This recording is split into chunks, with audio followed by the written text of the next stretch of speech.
Pascal Struijk menandatangani kontrak baru bersama Leeds United. Bek serba bisa yang bergabung dengan klub pada tahun 2018 itu telah menandatangani kontrak baru hingga tahun 2027. Pemain muda Belanda Indonesia ini pertama kali bergabung dengan Leeds United pada Maret 2018. Sebelum diberi kesempatan lebih lanjut untuk tampil mengesankan di bawah mantan bos Marcelo Bielsa, Struijk sekarang menjadi pemain reguler Leeds di bawah Jesse Marsch. Tampil dalam 13 pertandingan di Liga Inggris musim ini. Ia pun telah mencetak 1 gol dan membuat assist. Dia membuat 77 penampilan untuk Leeds United sejak kedatangannya dan menjadi bagian dari tim pemenang Championship Division musim 2019-2020. Pemain berusia 23 tahun itu berpeluang tampil untuk Belanda di Piala Dunia di Qatar. Struijk dimasukkan dalam skuad sementara tetapi gagal menjadi bagian final 26 pemain yang dibawa Louis van Gaal. Pascal Struijk merupakan pemain berdarah Indonesia yang cukup sukses di Premier League bersama Leeds United. Kakek dan nenek dari ayah Struijk merupakan orang yang berdarah Indonesia. Banyak pemain berdarah Indonesia yang memulai karirnya di Liga Belanda termasuk Pascal Struijk. Back tengah dengan postur 190 cm ini mengawali karir sepak bolanya bersama tim muda ADO Den Haag selama 1 musim. Peningkatan karir Struijk terjadi ketika dia diboyong tim muda Ajax Amsterdam 2016-2017 sebelum akhirnya direkrut Leeds United 1 musim setelahnya. Struijk baru masuk tim inti Leeds United pada musim 2019-2020 saat masih dilatih Marcelo Bielsa. Sejak promosi ke tim utama, Struijk sukses menampilkan permainan yang memukau.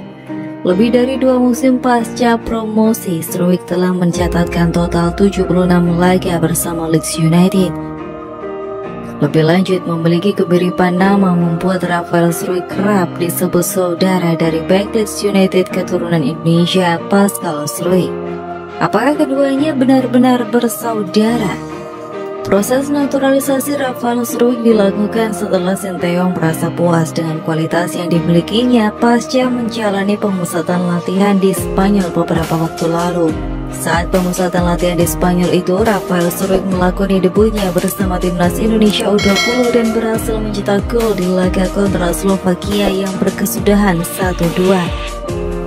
Karena penampilan itu, penyerang milik ADO Den Haag ini dipilih untuk memperkuat timnas Indonesia U20 di 2 ajang bergengsi pada tahun 2023 nanti, yakni Piala Asia U20 dan Piala Dunia U20. Terlepas dari naturalisasi tersebut, terdapat fakta unik mengenai Rafael Struijk. Fakta ini terkait dirinya yang dianggap saudara dari bek keturunan Indonesia di Leeds United, Pascal Struijk. Apakah Rafael Struijk dan Pascal Struijk punya ikatan darah yang sama mengingat keduanya adalah pemain keturunan Indonesia? Dilansir dari laman London Football, Rafael Struijk menegaskan dirinya tak memiliki hubungan sama sekali dengan Pascal Struijk meski nama keduanya hampir sama.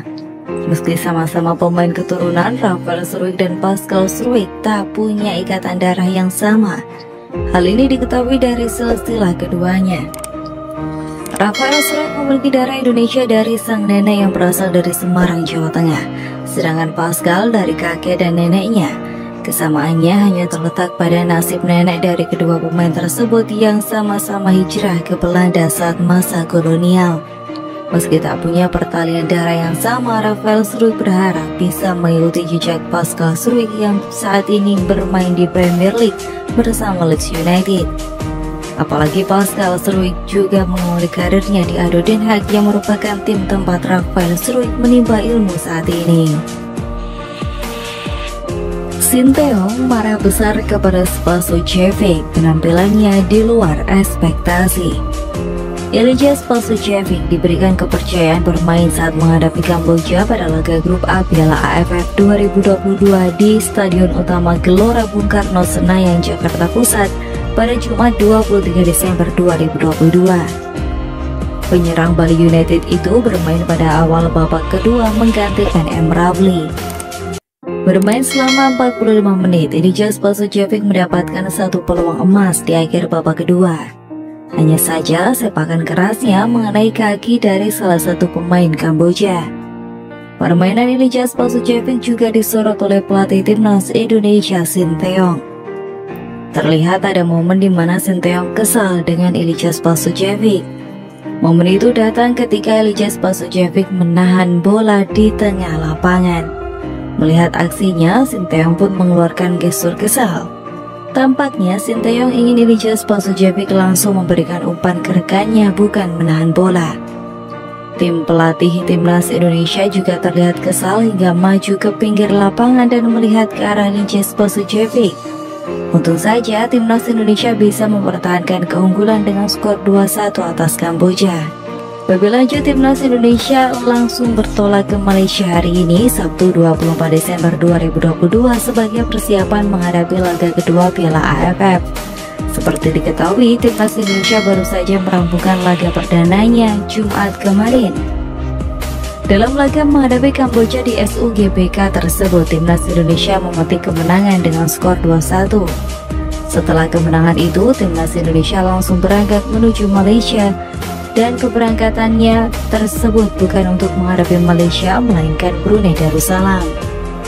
Seperti yang diketahui, Brunei Darussalam memutuskan untuk berkandang di Malaysia, tepatnya di Stadion Cheras, Kuala Lumpur, Malaysia. Duel antara timnas Indonesia versus Brunei Darussalam baru akan terlaksana pada Senin 26 Desember 2022. Akan tetapi, tim asuhan Sinteyong itu sudah dijadwalkan terbang ke Malaysia pada Sabtu 24 Desember. Kepastian ini dikabarkan langsung oleh Ketua PSSI Muhammad Iriawan. Iriawan pun berharap timnas Indonesia mampu kembali dapat meraih kemenangan kala melawan Brunei.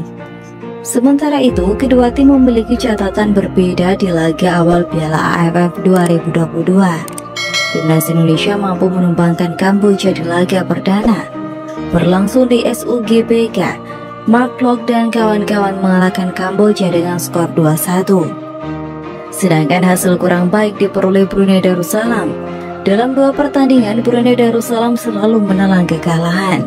Bahkan tim asuhan Mario Rivera itu menjadi lumbung gol bagi lawan-lawannya. Pada pertandingan pertama, timnas Brunei Darussalam kalah dengan skor 0-5 dari Thailand.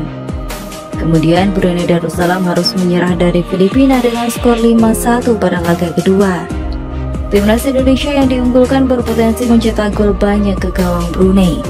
Apalagi Brunei dipastikan bakal terhenti langkahnya di Piala AFF 2022. Sebelumnya, pelatih kepala timnas Indonesia Sinteyong mengatakan meski Indonesia menang, dirinya mengaku belum puas dan marah kepada para pemain yang tak bisa tampil maksimal.